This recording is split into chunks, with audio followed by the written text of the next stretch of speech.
Hey, what's up guys? This is Rob. You are, of course, on Rule of Two Review, and today I'm going to do another kind of theoretical piece similar to what my last video was. Again, because not about really a specific piece of news or anything, but there was a very cool article put up by IGN about probably a week or two ago, I feel, it sparked a really interesting debate within my own head. What the article was about was whether or not we might see a resurgence or a return to real, traditional, classic survival horror. More than anything, kind of wondering if it's maybe going to be spearheaded by the fact that The Evil Within is coming out later this year in just a couple of months' time. Actually, I think just a couple weeks' time, near the end of October. And so that's a pretty high-profile game, a horror game, a survival horror game, if you want to call it that. There's kind of a lot of hype with that game, and so that, amongst the fact that there's other Resident Evil and Silent Hill titles and stuff coming out soon, that's kind of what sparked this conversation in this article from IGN. And as I've had many chances to mention on some videos lately here on Rule of Two Review, is I am a huge horror fan, a horror game fan, a survival horror fan. I love the genre, both in film and in gaming, really. So of course, like, it kind of got my mind wandering because I would love to see a real traditional return to actual survival horror the way it was. But in the same respect, it's kind of just an interesting conversation because, I mean, in a lot of ways, survival horror never really went away, or you could even say that the resurgence has already sort of begun, especially with the last, several years, and specifically on the PC market, because there's a lot of really interesting horror-related games and experiences that have been consistently coming out for PC platforms really the last couple of years. And that's a lot of the famous Let's Plays and a lot of the stuff that even PewDiePie, for example, does, is in that territory of PC horror kind of related experiences. Now, to be fair, for the most part, when you're talking about the PC horror games that have been, happening, a lot of times they're, I don't know how to explain them, I guess one-offs, or they're meant to be very short, quick experiences. I mean, you're not really getting full-fledged games. You're getting downloadable things that are mostly independent studios or developers, or, lots of games made by a very small team of just a couple of people, sometimes even one or two people, and they are kind of just putting some concepts into practice because they're, maybe early on in their game developing career and their coding career and trying to get good at it and trying to make a name for themselves with their very small company. And so they're making those things available, and a lot of times they're just things meant to be completed in 10 or 15 minutes, which is why they work so well for the Let's Play format. And that's great, but there also has been, of course, a couple more high-profile games, such as Amnesia. That's one that jumps to mind as a very high-profile PC-related experience. That's a great survival horror game, and it actually is survival horror. That's the really cool thing about that game specifically. So, going back to the initial conversation and why IGN put this video up, as I said before, even on my top 10 upcoming games for 2014 video, The Evil Within is definitely one of my most anticipated games for the year, because it's by Shinji Mikami, who created Resident Evil, which most people say, and I would agree with this, that Resident Evil is what created or perfected survival horror in the 90s, and that is the reason that the genre exists today. I have to pretty much agree with that. So I love Shinji Mikami. I think The Evil Within looks great. But that game specifically kind of has two different angles when it comes to, the idea of the revival of survival horror, because that game both is survival horror and I think also isn't, or at least looks like it might not actually be survival horror. So it's high profile enough that hopefully if it's good enough, it really will bring horror games back to the limelight, hopefully kind of help do that, or, make them more successful, make more people more aware of the horror genre of gaming. So that's a good thing, and that's why I think that game looks really good. However, I really also don't think that the game looks as much like survival horror as it does just horror, because I've mentioned this before too, to me it looks more like a gory experience and more like a jump scare kind of experience. And in my personal opinion, my definition of survival horror doesn't really focus on those two elements. I mean, they're going to be present. Yeah, you're going to get a jump scare, and that's great for that stuff. And yeah, you're obviously more than likely going to get some gore, and that's great in a scary game for sure. But I feel like the difference between just traditional horror game and survival horror game is that a survival horror game is way more mental.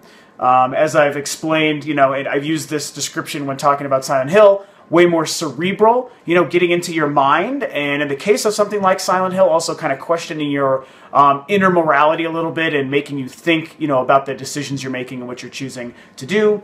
And I feel like, you know, The Evil Within, as great as it looks, I don't think it's going to be that way. It's going to look, it looks a little more action-oriented, and I think it's more about the gore, the goriness, the scariness and the spookiness, and just like the awfulness of how the monsters and stuff are going to look. So I think it's going to be a great horror experience apart from the survival horror stuff. So, you know, like I said, you know, retreading what I was just saying, I do think that it's going to maybe help make horror games more popular again, specifically console horror experiences, but I don't know if it's really going to do, you know, what Resident Evil and Silent Hill did for survival horror. However, you know, with Silent Hills coming out in the next, you know, who knows, year or two, I guess. I mean, who knows with that stuff. With that coming out, that is going to be a very high-profile game that could and should bring back actual survival horror. Fatal Frame 5, another game, especially if Nintendo plays it smart and releases that in the West, in the US, and in the UK, that is also going to help bring back actual survival horror. You know, I'm hoping that, you know, we know Silent Hills is going to come. I'm hoping Fatal Frame 5 is going to come.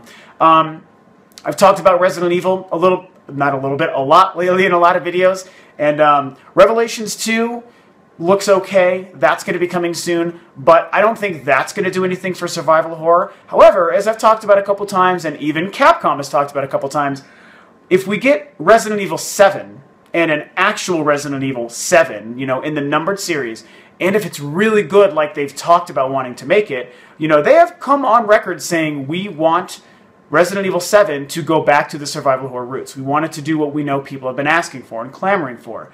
So that's a great thing. That's exactly what Resident Evil should be doing. And if it does that, it's going to go back to what made Resident Evil good in the first place, which is true survival horror. I mean, again, it basically created it. You know, there was a couple game experiences. The D games and Alone in the Dark, you know, those series started before Resident Evil, but Resident Evil just blew up in a whole different way, and it was like true survival horror, and it felt truly new, even though those two other series did kind of do it beforehand. They dabbled in it, and they were okay for that. What Resident Evil did was like the real deal. That was like the pinnacle of, this is a scary game. You are fucking terrified, and don't die, and you have 3 bullets, so, you know, good luck. And it just did that so well. So if Resident Evil 7 comes back true to form like they've talked about doing, Silent Hills knocks it out of the park, Fatal Frame 5 comes to all territories, not just Japan, I think those are the kinds of games that are going to help bring back survival horror. Now, what I want out of the PC stuff is for a lot of the ideas that have been implemented in these smaller experiences to come out in more full-fledged, complete games. Because a lot of the stuff you can find, if you really go and search horror Let's Plays on YouTube, you know, you're going to find a lot of PewDiePie stuff. I love PewDiePie, not ashamed to admit it, so that stuff's great. There's some other really good horror Let's Players. Markiplier is another one that comes to mind. And, like, you'll find some really, really cool stuff. Like, it's great. That what they've been, I think, is great for exemplifying concepts. Really cool, scary concepts. A lot of stuff that works best on PC, but that's fine. Like, I don't really care where the great survival horror games are going to come from if they are going to have a resurgence. You know, just bring them on. Like, that's what we need. There's probably some other good... the first 2 Dead Space games. Great examples of recent really good survival horror games that really were survival horror. I love the idea of taking it to space. You know, that's really cool. So, anyway, back to the PC thing. I feel like if you were to go and, you know, research some of what these smaller ideas are doing, you're going to find a lot of kick-ass things, man. And if some of those would be, I don't know if it takes the right funding, I don't know if it takes a publisher for these small developers, I don't know if it just takes these guys, you know, just getting hired for a larger studio to help work on something. You know, whatever it takes, I feel like there's a really good possibility that the PC market could be like the first bastion for this to happen. So I don't know. It's really interesting. It's a great concept. I love the idea of it. Like I said, I'm excited for The Evil Within. I think it's going to be a great game in and of itself. I think about other things like DayZ and H1Z1, which are really awesome looking. Oh, ZombiU, of course, the zombie thing made me think of that. ZombiU is one of the best actual survival horror games of the last several years. So, you know, Dead Space and you know, the last Silent Hill sucked, sadly. Dead Space and Zombie U are great recent games. Amnesia, great recent games that are actually doing survival horror, but I keep getting sidetracked, sorry. Games like these open world kind of, you know, shared world games like what H1Z1's going to be, which I think looks great. DayZ is supposed to be awesome. Those things are great, but I don't think that they still count as traditional actual survival horror. So, I don't know. There's a lot going on there. I keep talking myself in circles, which I tend to do. So when it comes to The Evil Within, I'll wrap up here. The game looks great. I can't wait for it. It's going to be way simpler than I think we initially wanted it to be when we heard Shinji Mikami was making a brand new horror game, you know, working on his own brand new series, you know. And so it's certainly going to be a little bit different than what we expected, but I do think it still looks great for what it is. Like I've said before, I feel like at this point I know what to expect out of it. I've heard people's complaints and, you know, read and seen enough previews to understand that it's not what we thought it was going to be, but I'm okay with that. I still like...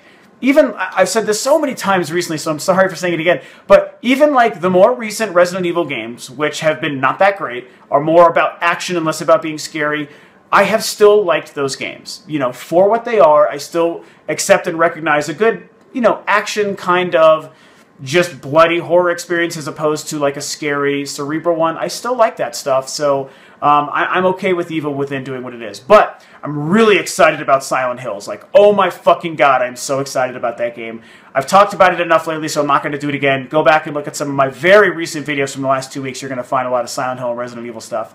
So I'm really excited for Silent Hills. I am praying to God that Fatal Frame 5 comes out in the States, and I also made a video recently talking about how I think that that is basically guaranteed to happen. It hasn't been announced yet, but trust me, that shit is coming to the States, and it's coming to the UK, so be excited for that, you know. Those things, I love those games, so that's what I hope actually revives true survival horror. And Capcom, I'm crossing my fingers that you're going to do what you've been promising and really deliver a kick-ass Resident Evil 7, you know. There's been rumors of it being actually rebooted instead of just being, you know, Resident Evil 7, a sequel to Resident Evil 6. I don't really care which one of those you do. I would prefer still a Resident Evil 7. I think that that just sounds great. I'm already invested in the world that's been going for the last almost 20 years now, so, I mean, I'm fine if you keep it going. A reboot would certainly be very interesting. But you'd have to be very careful with that. Just do it right. Don't try to go with what's hip and cool and now. Just be Resident Evil. Just be the kick-ass Resident Evil you're supposed to be. You know, the trendsetters and genre starters that you are and were, that's what you would need to do if you go the reboot route. Revelations 2, I'm going to play it, but I just don't give two shits of a fuck about it. I mean, I know I've talked about it a lot, but I really am just like, whatever. Like, I'm going to play it when it releases on disc just to try it. Unless it gets abysmal reviews, and I don't think that's going to happen. It'll probably be a completely okay Resident Evil game. So, anyway, yeah, I feel like that's my thoughts on the survival horror, on whether or not it's going to come back, if it already has started to come back, and how I think Evil Within kind of fits into that picture. So, I don't know. You know, I'm a huge horror fan. I love all these series that I've talked about today. So I'm curious as to what you guys thought. Do you like scary games or not? Do you think that survival horror will ever come back, or is it totally dead? Will Evil Within help, or will it not? So, you know, share your opinions and your thoughts as always. And, you know, if you like what I'm doing, feel free to subscribe to Rule of Two Review if you just stumbled upon this video. Please follow the links below to the Facebook page and the Twitter. I've been running those and operating those like mad lately, so I want to try to get people as involved as possible. So if you're interested, go ahead and follow the links for those things. And yeah, that's pretty much it. So thanks for tuning in, and I will, of course, catch you guys on the next video.